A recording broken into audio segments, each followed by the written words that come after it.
That much to say, I just kind of speak, stuff comes out, and I'm always surprised after as well. So we'll see what comes out. I will tell you something super exciting about this. When the Savvy story didn't start with Savvy, you know that, right? It started with an earlier beginning, and I'm a real believer that the greatest things come from people who finish what they start.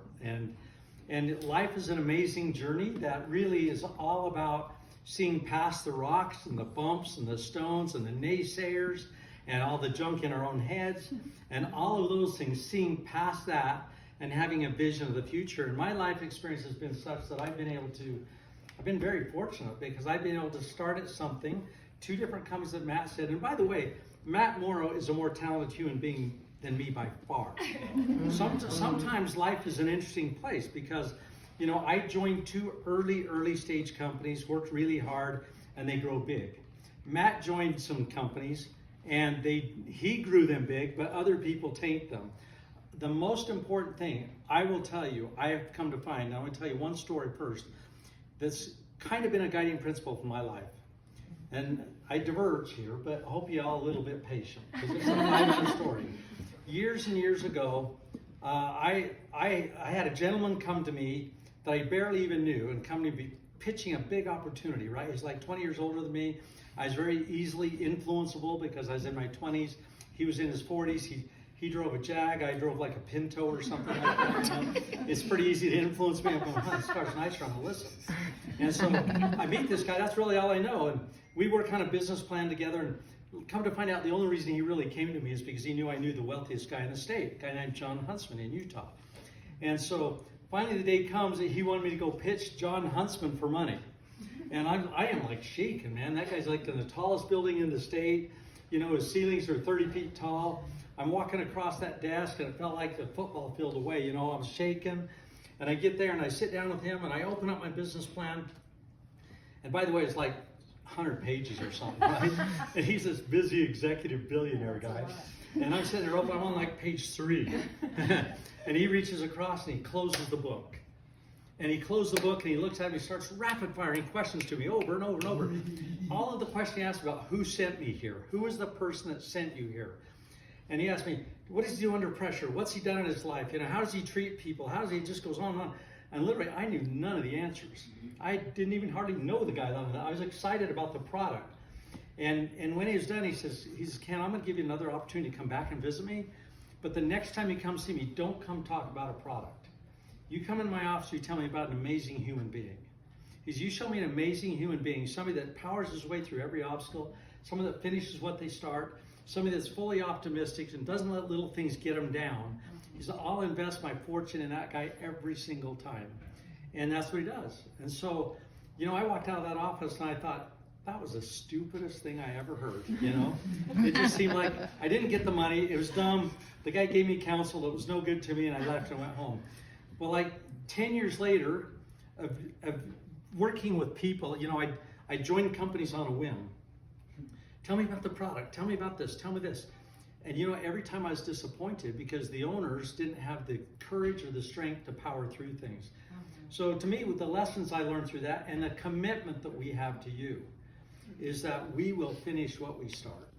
There'll be bumps in the middle. There'll be things come and things go. We'll have Fashion Fridays.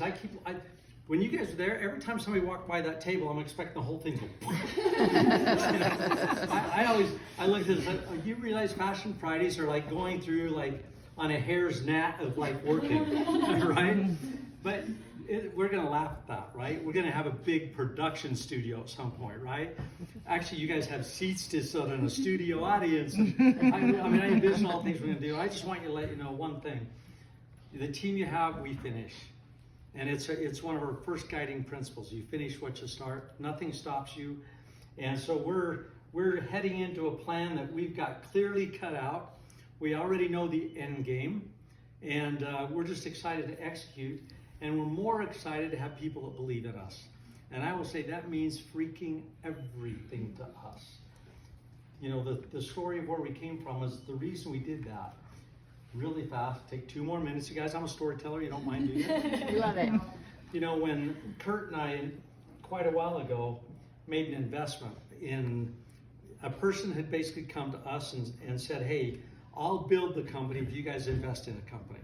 Kurt and I are busy. We weren't doing, had other projects, and we basically pulled our checkbooks out and started writing checks. And as soon as we started writing checks, that person didn't contact us anymore. He disappeared as soon as he had the money he needed. So we had very little contact with this business, didn't really understand the nuances of the dynamics of it, and was a little frustrated because you're supposed to get some communication back to your shareholders. That little company starts out as a Honey and Lace, which is basically just a small clothing brand. They renamed it Piffany. Piffany went forward. This person ran the company. They ran the company. And one day I'm sitting on my computer and I thought, I'm going to look that company up because I haven't talked to them forever. So I look it up and go, wow, there's a nice video on the front page. And so essentially what happens, I text the guy back expecting no response. I says, hey, nice video. And he said, 2 days later, text back, too little, too late. And I'm like, too little, too late? That doesn't sound very optimistic. What does that mean? So I call Kurt up and basically say, Kurt, let me tell you what's going on. So essentially we decided I'm going to just walk in that company office basically unannounced. So I did. I met with the people that were running it, and they started telling me about it. And I says, hey, I am not going to quit. Let's go finish what we started, right? We'll step in and help you. And essentially what happened is 10 minutes later, he walked out the door and says, I'm tired. Here's the keys, and here's my stock back. Good luck. Oh, wow. And I'm like, let's see, what's your name again? So I had to walk around the office and basically introduce myself to some people I didn't know. And Rachel was there. Russ was there. I don't think there's anybody else left, is there really? Rachel and Russ was there. There's actually a couple people here that were from there that are here today. Yeah. There you are, Sarah. And so what happened, we stepped in that day. I'm just telling you straight up, sometimes the roughest starts are the most beautiful stories, right? So we stepped in that day and I go up to Russ' office and says, hey Russ, tell me about this company, tell me how they're doing, what do they do? And most importantly, tell me how the financials are doing. He says, well, we got like $800 in the bank and payroll's $85,000. I don't know if it was today or tomorrow, but it was really quick. 48 hours. 48 hours, yeah. So I call Kurt and I say, Kurt, you ready to write a check? And he says, well, the company looks like it's not going to make it. Right. But if we don't write a check, we won't be able to find out about it in 3 days. And Kurt's like, well, we need to know enough about the company to know whether it's good or not, right? And to learn that, it takes months to understand about a company you know nothing about. Step in and do that. And so we started writing checks.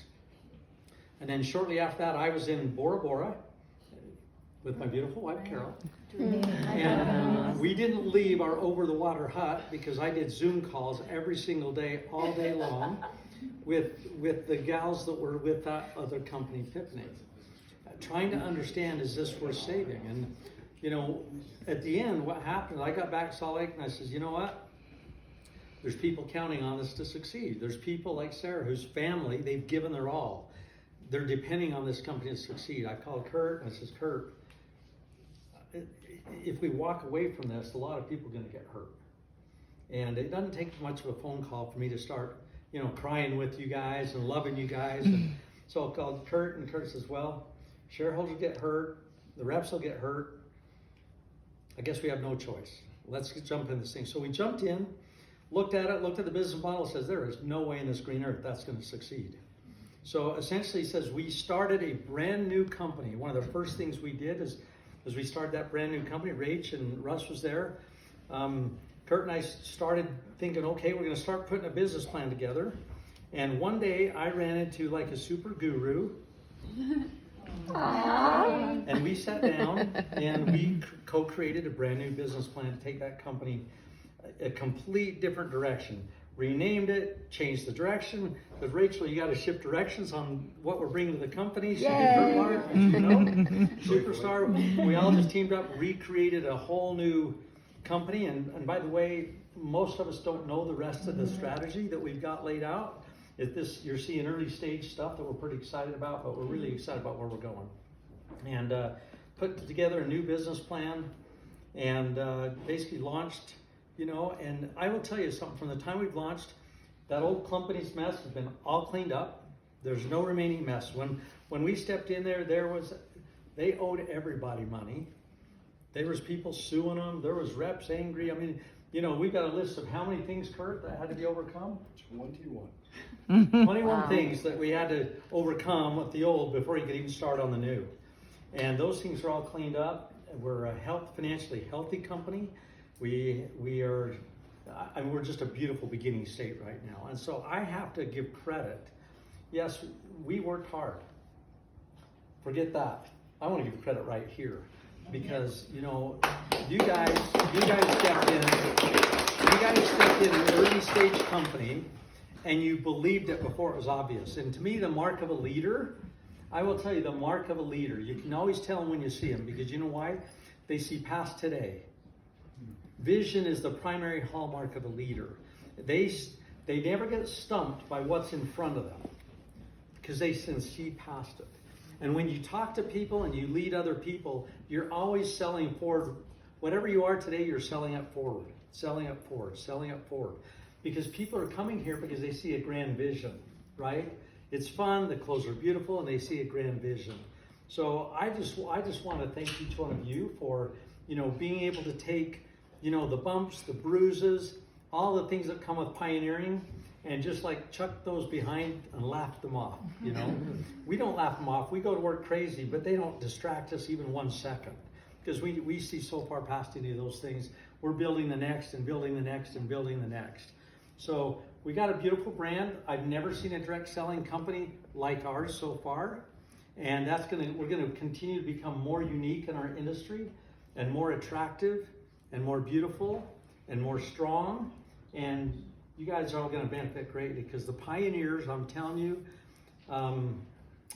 when Matt was talking about it, I had the opportunity to be a part of 2 early stage companies. And I'll tell you the key about that. When you bust your tail in an early company and the company grows from small to big, it doesn't take much. If I have a team of 20 and the company goes from 1,000 reps to 10,000, what's probably gonna happen with my team of 20? It's not gonna stay 20. And over time, when the company has 500,000 reps, what's happened to my team of 20? You're gonna gain market share. You're gonna gain an ever increasing percentage of your business gonna grow. And to me, the only counsel I really give anyone is you guys heads down, focus, don't get distracted, feet on the ground, and run. Because keep it simple. Keep it simple. It's simple. You don't have to tell everybody everything. Just wear it, share it, wear it, share it, wear it, share it. It's a cool message, isn't it? It's so fun. Anyway, with that said, I just want to take a second and introduce another one of my best friends. Right? You can have, you know, how many best friends can you have? Another best friend, Kurt Bracken. And Kurt Bracken is an amazing guy because when I called Kurt and I told him about this company, I says, Kurt, your investment looks like it's go down the toilet, but I think we should invest more in it. Isn't that a good sales pitch? You know? I says, there's a good chance that anything else you put in it right now, you're not going to see. But Kurt, you want to go on an adventure? And it's basically that way. And Kurt says, I'm in. And so Kurt started pouring into it. And from that moment till today, this guy has been as steadfast and focused and unwavering as anyone you'll ever meet. And by the way, he loves people. He loves people. His reason, his motive is people, you know. And I say, guess what? That's all of our motive and all of our dialogues. I've never sat down with these guys and had them even think about, oh, how much money am I going to make? Or how much money? Never been a discussion we've really ever had. The discussion we have over and over and over and over is how do we serve people? How do we make this company, how do we lift people's lives, make them better, make them feel better about themselves, make them stronger and more serviceable to their neighbors and friends? How do we become a force for good in a world that's getting darker and darker and more difficult? And no victims here, right? Our job is pull any victims away from that mentality. We're all leaders here. And so anyway, I love you, Kurt Bracken.